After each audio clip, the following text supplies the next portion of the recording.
नमस्कार, आप देख रहे हैं सिटी पोस्ट और मैं हूं अभिषेक मिश्रा। आरसीपी सिंह अब जेडीयू का हिस्सा नहीं है। जो आरसीपी सिंह पार्टी में नंबर 2 की हैसियत रखते रहे, जिस आरसीपी सिंह के सामने पार्टी के बड़े बड़े नेताओं के बोलने की हिम्मत नहीं होती थी, वो अब आरसीपी सिंह पर लगातार हमलावर हैं। वो आरसीपी सिंह के खिलाफ लगातार मोर्चा खोले हुए हैं। 2020 के विधानसभा चुनाव में जेडीयू 43 सीटों पर सिमट गई।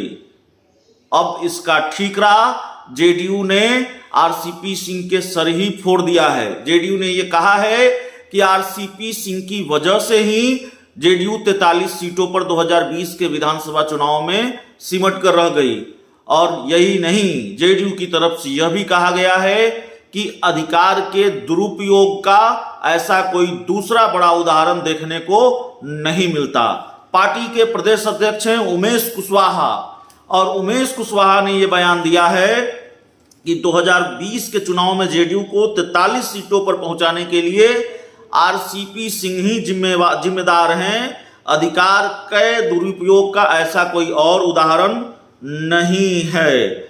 उन्होंने कहा है कि जेडीयू के पूर्व राष्ट्रीय अध्यक्ष आरसीपी सिंह जिस तरह से अनर्गल बयान देकर लोगों को बरगलाने की कोशिश कर रहे हैं, वह आश्चर्यजनक और निंदनीय है। हम सबके नेता मुख्यमंत्री नीतीश कुमार के समक्ष जब उन्होंने राजनीति में आने की इच्छा प्रकट की, तब उन्हें राज्यसभा भेजा और आगे चलकर अपनी जगह पार्टी का राष्ट्रीय अध्यक्ष तक बना दिया।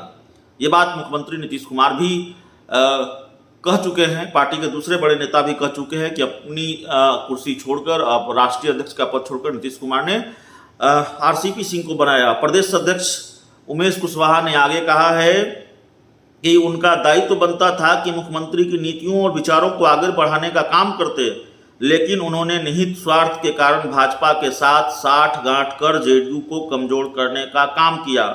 अधिकार के दुरुपयोग का ऐसा उदाहरण कहीं और देखने को नहीं मिल सकता। 2020 के चुनाव में जेडीयू को 43 सीटों पर पहुंचाने के लिए भी बहुत हद तक वही जिम्मेवार हैं। उनके हालिया बयान से अब तो यह स्पष्ट हो गया है कि भाजपा के साथ मिलकर वो बहुत पहले से खेल कर रहे थे। तो आरसीपी सिंह के सर ठीकरा फूटा है। हालांकि ये बात अलग है कि कई बार जेडीयू की तरफ से ये बयान भी आया कि चिराग पासवान की वजह से जेडीयू 43 सीटों पर सिमट गई। तो कन्फ्यूजन है, या फिर जेडीयू को बाद में एहसास हुआ कि नहीं, चिराग नहीं, आरसीपी दोषी हैं, इसके लिए आरसीपी सिंह की वजह से 43 सीटों पर सिमट गए हैं। यह भी अपने आप में बड़ा सवाल है। लेकिन फिलहाल जेडीयू के प्रदेश नेतृत्व ने, जेडीयू के प्रदेश अध्यक्ष ने, उमेश कुशवाहा ने यह साफ किया है कि नहीं, आरसीपी सिंह ही इस बात के लिए जिम्मेदार थे कि वो जेडीयू 43 सीटों पर 2020 के विधानसभा चुनाव में सिमट गई। आरसीपी सिंह का काम था, जब उनको राष्ट्रीय अध्यक्ष बनाया गया तो वो उनको चाहिए था कि वो नीतीश कुमार के विचारों को आगे ले जाएं, उनकी नीतियों को आगे ले जाएं, उसको आगे बढ़ाएं। लेकिन आरसीपी सिंह के हालिया बयानों से यह साफ हो गया है कि वो बीजेपी के साथ मिलकर पहले से ये खेल रहे थे। तो जेडीयू के नेताओं के फायरिंग रेंज में अब सबसे ज़्यादा कोई है तो वो आरसीपी सिंह हैं।